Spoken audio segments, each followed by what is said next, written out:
Hi, grade fours. We're going to go over chapters 6 and 7 of Sadako and the Thousand Paper Cranes. You have two assignments to do with this section of the book. The first is your partner work assignment, and that's important words and comprehension questions. On your paper package, that's page 71. And that's your Wednesday assignment. Your Thursday assignment is individual work, and that's draw and color a picture from the section. Make sure you have a caption with it. And then there are two thinking questions to do with that. This is page 79 of your paper package if you're using that. Okay. It starts on page 40.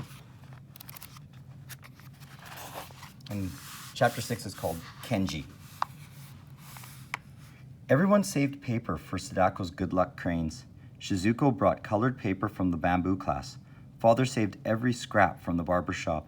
Even Nurse Yasunega gave Sadako the wrappings from packages of medicine, and Masahiro hung every one of the birds as he had promised. Sometimes he strung many on one thread. The biggest cranes flew alone. During the next few months, there were times when Sadako felt almost well. However, Dr. Numata said it was best for her to stay in the hospital. By now, Sadako realized that she had leukemia, but she also knew that some patients recovered from the disease.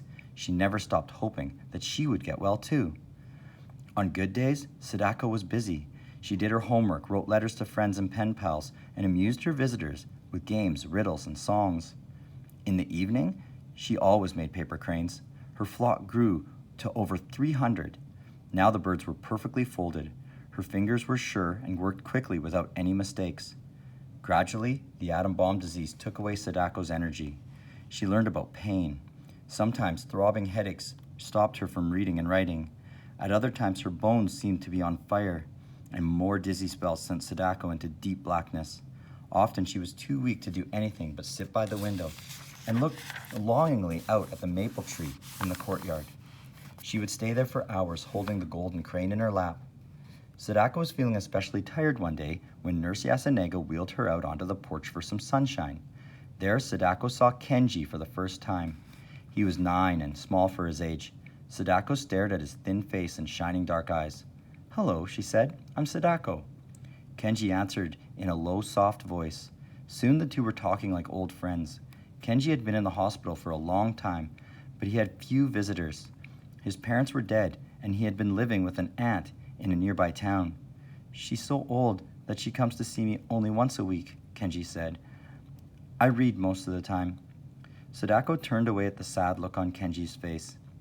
"It doesn't matter," he went on with a weary sigh, "because I'll die soon.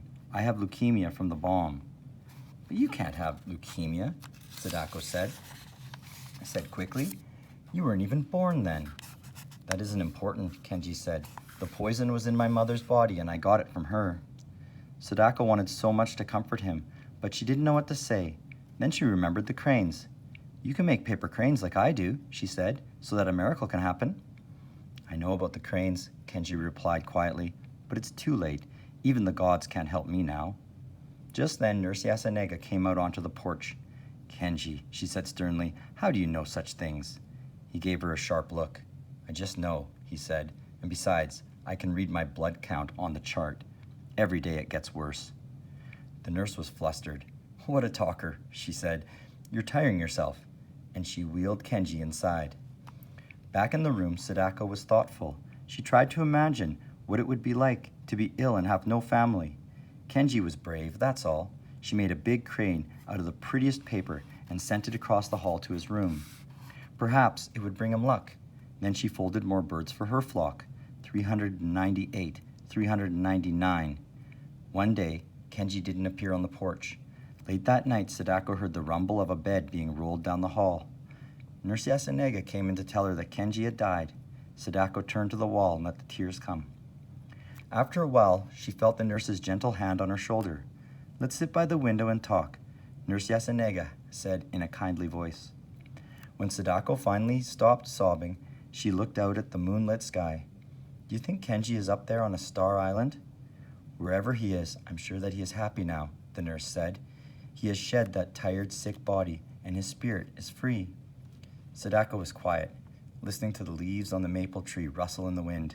Then she said, I'm going to die next, aren't I? Of course not, Nurse Yasunega answered with a firm shake of her head. She spread some colored paper on Sadako's bed. Come and let me see you fold another paper crane before you go to sleep. After you finish 1,000 birds, you'll live to be an old, old lady. Sadako tried hard to believe that. She carefully folded cranes and made the same wish. 463, 464.